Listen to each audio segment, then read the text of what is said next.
자, 이번 시간에는 이제 진나라에 이어서 한나라가 어떻게 발전을 했는가 요거에 대해서 배워보는 시간을 갖도록 하겠습니다.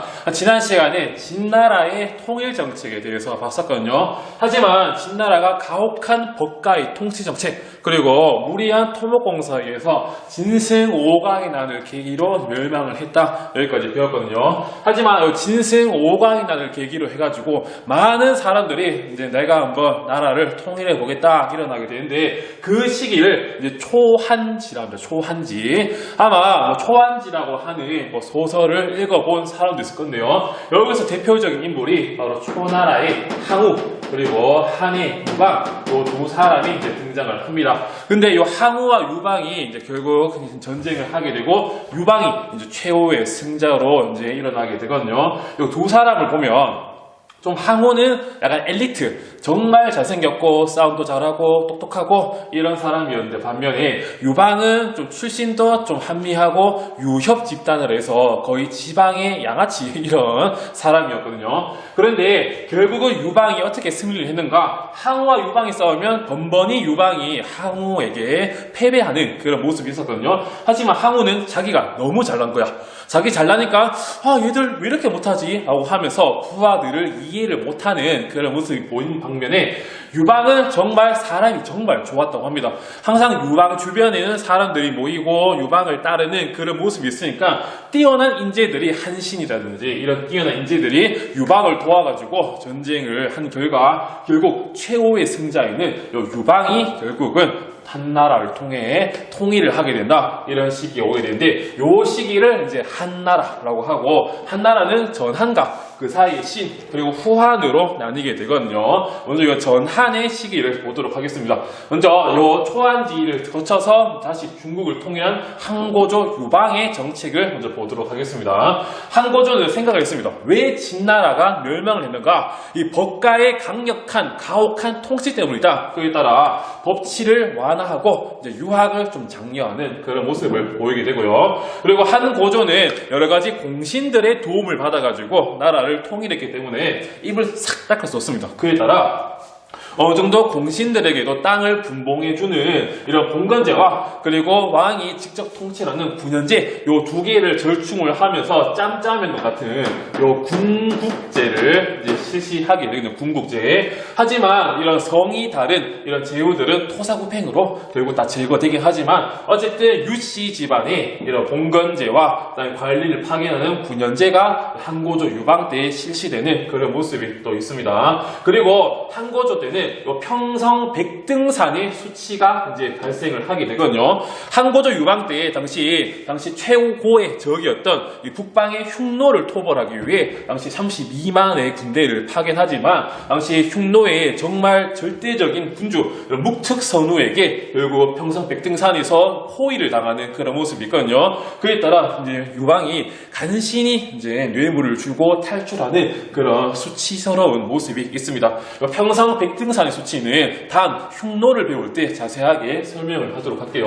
그 다음에 이제 중요한 황제는 이 한무제는 정말 전성기를 이끈 아주 중요한 천자 황제라고 할 수 있습니다. 한무제 이전 시기를 보면 한고조 때 군국제 어쨌든 봉건제가 있었기 때문에 정말 시한폭탄 같은 그런 것을 안고 결국 시기가 흐르게 되거든요. 그 한무제 이전에 문제 때 결국 5초 7국의 난을 해가지고 제후들이 들고 일어나지만 결국 요것들을 진압을 하고 문제 경제의 이런 안정적인 시기를 거쳐서 드디어 한무제라고 하는 한나라의 꽃을 피울 수 있는 그런 시기가 오게 되거든요. 한무제의 정책을 한번 보도록 하면 한무제는 요 유교주의 정책을 펴기는 유교주의. 왜 그런가? 정말 군주와 신하, 군신 간에는 충이라고 하는 그런 덕목이 적용이 됐었거든요. 하지만 충이라고 하는 것은 변질이 될 수 있는, 변화할 수 있는 그런 가변적인 성질을 가지고 있었기 때문에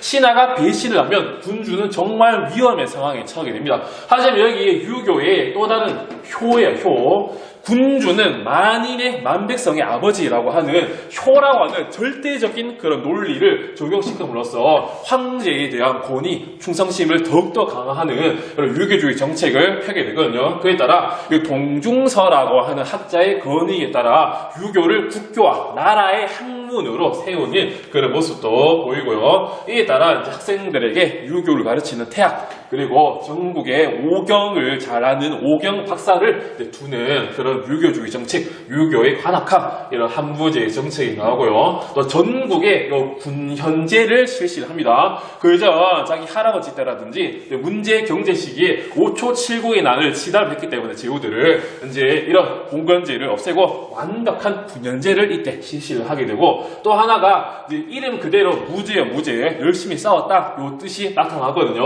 대외원정을 나가게 됩니다. 대외원정. 그런데 전쟁을 하려면 돈이 필요해요. 돈이. 군량미라든지 무기라든지, 그리고 전쟁에 승리한 장군들한테도 포상금을 이렇게 줘야 되기 때문에 돈이 필요하거든요. 그렇기 때문에 염철전매제라고 하는 정책을 실시하게 됩니다. 이게 무엇인가? 소금과 철은 이제 국가만 이제 요거를 사고 파고 할 수 있는 그런 정책을 펴게 되거든요. 소금은 인간에게 정말 없어서 안 되는 그런 물질 중에 하나고, 역시 철도 철제 무기라든지 철제 농기구라든지 사람의 삶에서 빼놓을 수 없는 그런 물건들, 소금과 철을 이제 국가만이 이제 사고 팔고 할 수 있는 그런 정책에 따라 많은 재정을 모으게 되고요. 이를 바탕으로 해서 이제 대외 원정을 나가게 된다. 당시 한 고조 때 요 흉노에게 조공을 바치고 화방공주라 해가지고 한해 공주를 흉노의 선우에게 시집 보내는 그런 굴욕이 있었거든요. 그에 따라 이를 갈고 있던 한부제가 드디어 흉노를 대대적으로 토벌을 하려고 하는 그런 모습이 보이게 된다. 그에 따라 위청이라든지 이광리라든지 이런 사람들을 이제 보내가지고 흉노를 북쪽으로 쫓아내는 그런 모습도 보이게 되고요. 또 하나 남비엣이라 해가지고 베트남을 이제 멸망시키고 한 국군을 설치하고, 우리나라한테는 조금은 아픔의 역사가 시작이 됩니다. 당시 고조선을 이제 기원전 108년에 멸망을 시키는, 그리고 그에 따라 한 사군을 설치하는 이런 한부제. 중국에서는 뛰어난 황제로 하지만 우리나라한테는 조금 아픔의 역사를 주는 그런 황제이기도 합니다. 어쨌든 이런 대외 원정을 통해서 당시 중국의 그런 체제를 잡으려고 했는 그런 모습도 보이고요. 또 하나가 요 장건이라고 하는 사람을 서쪽으로 파견하게 되거든요. 왜 그러는가? 당시 흉노를 토벌하기 위해 주변 세력들과 동맹을 맺고 함께 공격을 하자, 이런 생각을 하게 됩니다. 그에 따라 장건이라는 사람을 요 월지에다가 파견하거든요.